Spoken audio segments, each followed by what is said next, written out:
Comment passe-t-on d'un emballage iconique à un emballage éco-responsable? Bonjour à toutes et à tous et bienvenue sur la chaîne de The Green Speaker. J'ai aujourd'hui le plaisir d'être invité par le groupe Bell dans son usine d'Evron afin d'assister au lancement officiel d'une toute nouvelle ligne de production d'emballage éco-responsable pour sa gamme de produits Babybel. Commercialisé à travers la France depuis 1952, le fromage rond enveloppé de sa cire rouge est incontestablement devenu au fil des années un produit iconique de notre alimentation. Et si nous savons tout ce qu'il y a dedans, on se pose généralement un peu moins la question de savoir ce qu'il y a autour. Un détail en apparence, et pourtant la problématique des emballages est aujourd'hui plus que jamais un enjeu de taille pour l'environnement et également pour les groupes industriels qui doivent sans cesse innover afin de les rendre plus durables. Aujourd'hui, avec le lancement de cette ligne, le groupe Bell écrit donc une nouvelle page de son histoire et réaffirme sa volonté d'accélérer la transition écologique de ses activités. Sans plus attendre, je vous propose donc d'aller retrouver Léonard, le directeur de l'usine, afin qu'il puisse nous dévoiler les coulisses de ce tout nouveau projet. Léonard, bonjour. Salut Vincent. Un grand merci de me recevoir dans Avec ton plaisir. immense usine. Alors avant de rentrer dans le vif du sujet, ce qui nous réunit aujourd'hui, est-ce que tu pourrais nous donner en guise d'introduction les éléments clés, les chiffres clés sur ce site? Très bien.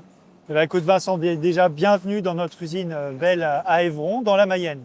Alors c'est un site qui a été construit en 1960 et c'est le site où a été inventé le mini Babybel en 1976. D'accord.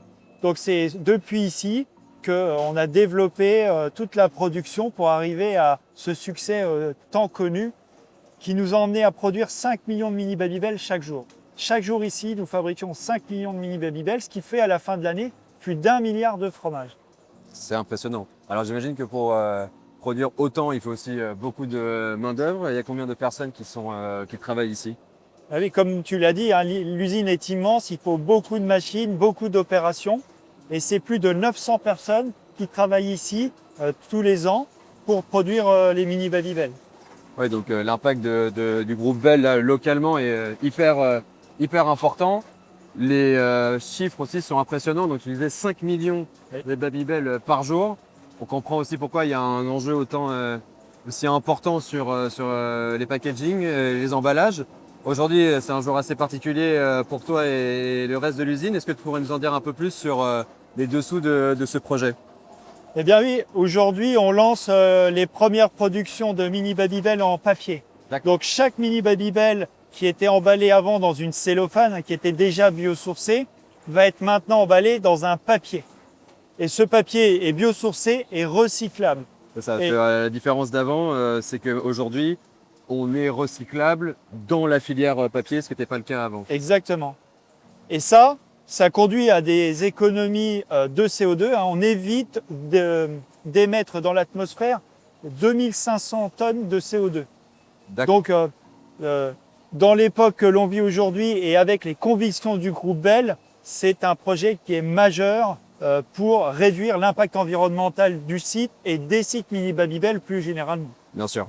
Alors aujourd'hui, du coup, on en est au lancement de ce projet. Quelles sont les ambitions à court et moyen terme? En plus, du coup, tu expliquais tout à l'heure que cette usine fournit 50% des mini Babybel dans le monde entier en termes de production.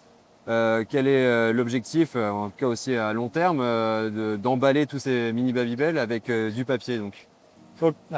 Comme tu le disais, hein, plus de 1 Babybel sur 2 vendu dans le monde vient de notre usine d'Evron. Donc c'est essentiel que ce soit réussi. C'est une opération qui est complexe, hein. Il faut modifier les machines d'emballage. Pour certaines, il a fallu même en remplacer par ailleurs. Ça nécessite de s'adapter, d'adapter les compétences des gens, d'adapter les compétences des conducteurs, des gens de la maintenance, pour que ça puisse fonctionner. Et donc, en termes de planning, on vise que tout soit basculé à fin 2027. Ce qui est extrêmement complexe puisqu'il y a 5 usines à basculer. Notre usine d'Evron, qui est la plus grosse, c'est une chose, mais il faut aussi que les usines qui sont en France, en Slovaquie, au Canada et aux États-Unis basculent au même moment. Donc il y a cet effort technique, mais il y a aussi cet effort de planning pour que tout soit bien synchronisé. Évidemment, parce que comme tu l'as très bien expliqué, les enjeux sont importants. Déjà que ce soit des enjeux financiers, l'investissement, réadapter les équipements, en avoir de nouveaux, former les personnes, et puis aussi recruter pour que tout ça accélère et qu'ils puissent avoir des packaging plus durables le plus rapidement possible. Exactement.